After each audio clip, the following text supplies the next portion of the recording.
Toujours dans l'actualité, ouverture ce matin du salon Ecoprise, un salon réservé aux représentants des comités d'entreprise, un salon organisé au Palais des Congrès, alors que le gouvernement vient d'annoncer des mesures pour faciliter les vacances des salariés. Des précisions avec Michel Vial.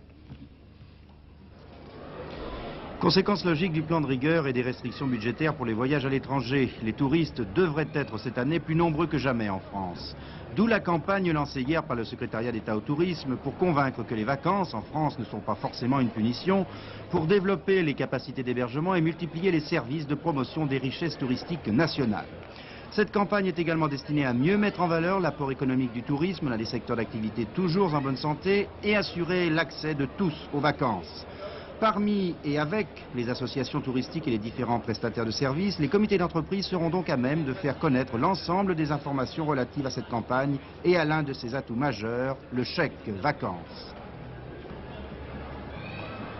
Le chèque vacances est l'une des grandes innovations mises en place en 1983 et qui devrait permettre à un nombre progressivement très élevé de salariés de bénéficier d'une aide financière supplémentaire permettant donc de réduire ce handicap que constitue l'obstacle financier dans l'accès aux vacances.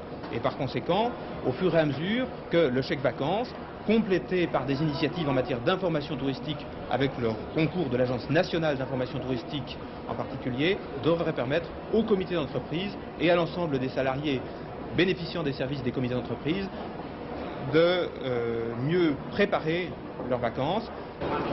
S'il est trop tard pour améliorer l'étalement des vacances et si les grandes migrations estivales de 83 ressemblent aux précédentes, il restera au moins un effort de promotion sans égal du patrimoine touristique national, une bonne base de réflexion pour l'année prochaine.